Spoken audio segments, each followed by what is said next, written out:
alaikum. My name is Amir Ivani and I'm a second year medical student at the Al Khan University. And welcome back to the channel, welcome back to the video. Today I'm going to be answering some questions you guys left me on Instagram. So follow us on Instagram. You can always hit us up on the DMs, or you can always, if we have a question and answer session, you can always send in your questions there. So make sure you follow us on Instagram. Everything will be linked down below. So let's begin with the video. The first question today is, are SIN books worth studying after PMC has changed the syllabus? So this is a good question. As you guys probably know, last year PMC came into existence and they unified the whole syllabus. So they said that Punjab mein se SIN, Balochistan, Federal, everywhere they're going to take out all the topics that are equal to all and make a common syllabus for everyone, and based on that the test would be made. So I personally would say no. Specifically for your national MDCAT, you should not be studying SIN board books because बहुत ज़्यादा extra topics हैं. But if you're studying it for your examination, for your 12th grade exam, then yes, you should definitely be studying, obviously, no brainer. But for your MDCAT, no, not at all. Second question, any tips for people retaking the MCAT after last year? So you probably know what you did wrong, you probably know your shortcomings, so just improve on that. There's really nothing more to that. You know the syllabus better than everyone else, you know the paper pattern, you know the environment, so just improve on what you missed out on. Retain information that you weren't able to do before, review books, review question banks, do whatever you didn't do the first year. Yeah. Second question, also it's the same person. How to keep yourself motivated during a gap year? I started off strong but feel burnt out. So this question I totally understand. I went through a gap year myself, and I would say the best thing to do is taking breaks every now and then. You shouldn't be studying 24/7 and meeting up with your friends. There is weekends you should not be studying at, there are weekends you should go out if you can safely. And yeah, having a proper pattern, that would be a proper schedule would be the best thing to do instead of just studying randomly 12 hours straight. Yes. Next question. If somebody starts studying from now for AQU and MDCAT, then is it too late? Extremely demotivated. So there's never okay, so the AQU entry test is on the 29th of August. The national MDCAT is expected to take place afterwards. Today is the what's today's date? The 12th of May when I'm filming this video, so I'm probably going to be uploading it sooner or later. But I would say you are never too late to study. Most of it is obviously the things you studied in your high school, in your 12th grade and your 11th grade, so you're not studying something new. Having said that, yes, there are new stuff, there are MCQs that you have to practice. Isliye starting now is the best time. If you're seeing this video, if you're looking at it, then yes, starting it as soon as possible is the best thing. But even if you're late, people do manage all the time. So yes, stay motivated and start studying. Next question, how should a pre-medical student prepare for MCAT with board exams? How I would see it is, your board exam, once again, depending on which board you're from. If you're from federal board, then you're at an advantage because the books you're studying will be the books you're studying for your MDCAT. Whereas if you're, for example, from Balochistan board or from SIN board, or if you're from your A-levels and you're taking the test, so the MCAT books can be a little bit different and daunting for you. Daunting, I guess. So in that case, how I would see is, for example, if you're studying respiration, or if you're studying physics, if you're studying nuclear physics, or I'm not too sure if that is on the existing PMC syllabus, but if you're studying something from your board exam, you can do the MCQs from the MDCAT at the same time. So for example, you are right now preparing for MCAT, meaning you are done with your 11th grade, right? Your first year of intermediate. that means you can do your 11th grade MCQs. So if you can find a question book, a question bank with topics from the 11th grade, then solving that alongside your board exams would be a good head start in your preparation. Next question is, how can I study for MCAT and the AQU test? Once again, it's a similar question, but same thing. The question is studying MCAT and AQU. The good thing is AQU test is based on your federal board. Your national MDCAT is also based on the federal board.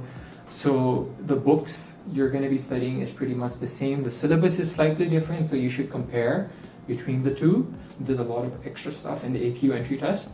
So in that case, the same thing what I said in the previous question. Study alongside your board exams, do MCQs, do questions, and there's really nothing new. For AQU test, I personally would recommend doing a little bit of your SATs. So if you have your SAT2 books, you can go through your SAT books and you can study from that. And then at the same time, you can always solve those SAT questions. Those questions are really nice for AQU test. Next question. By giving MCAT, can we go for BDS or other test? So your MCAT, the full form of MCAT is National Medical and Dental College Admission Test. So yes, by giving your MDCAT, you will be eligible to apply to your MBBS colleges as well as your BDS college, right? So the next question is it better to give your MCAT plus your NUMS this year with A-level exams in October, November and make it hectic, or take a gap year? Now, this is a good question considering the situation everyone's going through right now, but gap year is a very risky thing. It is a very, you need a lot of guts to do it. You need your family support, you need your friends support to take a gap year. Now, I don't know your situation and I don't know your preparation at the moment, but it would be best if you avoid a gap year, all right?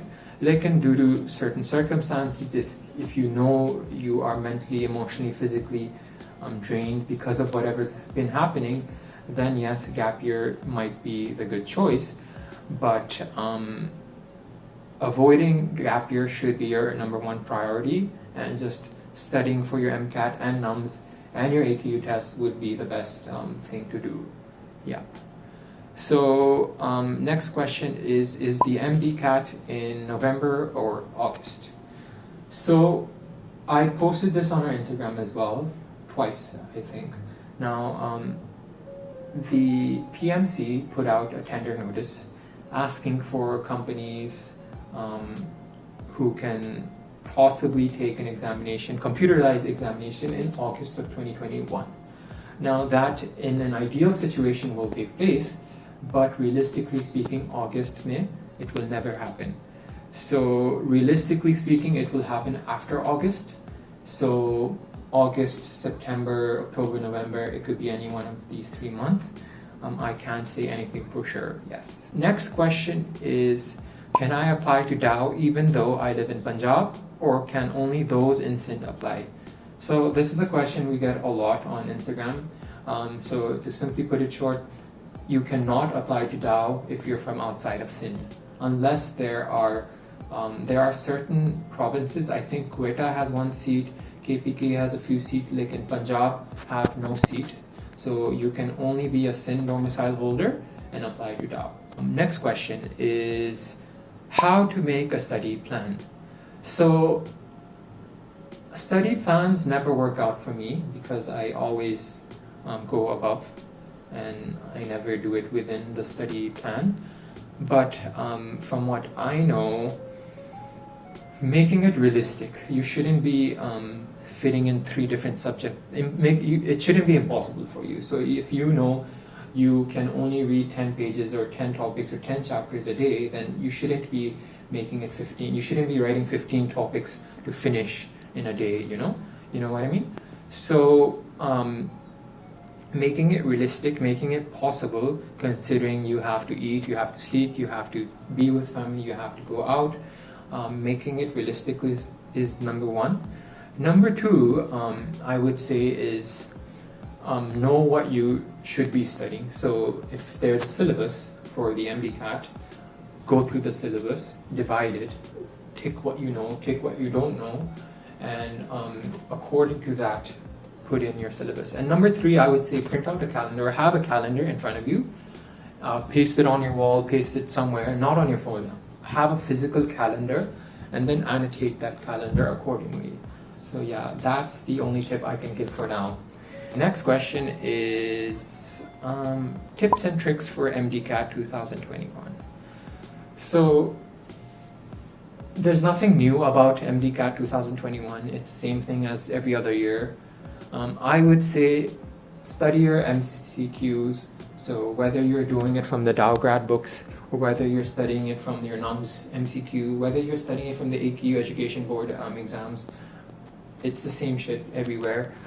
Study, do your MCQs, do your MCQs, do your MCQs. Do it timed.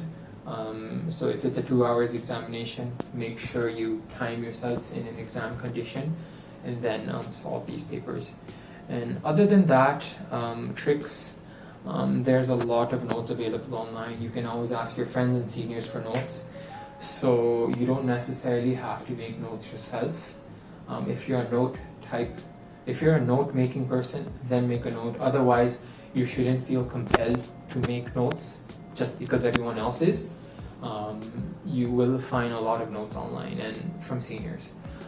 Third, YouTube has everything. If there's a topic you don't understand, or if there's a calculation or a formula you don't know how to do or how to go by, YouTube it. There's so many videos, so many tutorials explaining everything on the internet and YouTube. Yeah.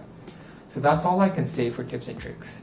Okay, last question. I don't know कि मैं एक वक्त में second year और MCAT कैसे पढ़ूं. I get it can be really difficult studying MCAT and second year, but I would say, like I said before, going through notes. There's a lot of notes you can find online. There's a lot of books, and there's a lot of channels, and there's a lot of resources that you can use that divide these topics to topic. So electromagnets, chemicals, or whatever, organic chemistries, for example. I forgot all of it. But if you can break the syllabus into topics that you know and study accordingly. So for example, if you know your physics, if you know your electricity is weak, then what you can do is you can avoid doing the electricity topics right now and do everything else. So just dividing the syllabus, knowing what to do, knowing your strengths and weaknesses is basically the best thing to do. And coming back to the question, second year MCAT, study your second year. Second year is very important. Second year, it consists 50% of your aggregate, so don't think second year is not important. You will have to concentrate on your second year exams. So I think we're done with the questions. Thank you for watching this video. Sorry for being so rambly. Subscribe to the channel, follow us on Instagram, sign up to the one-on-ones academic counseling thing, and yeah, good luck.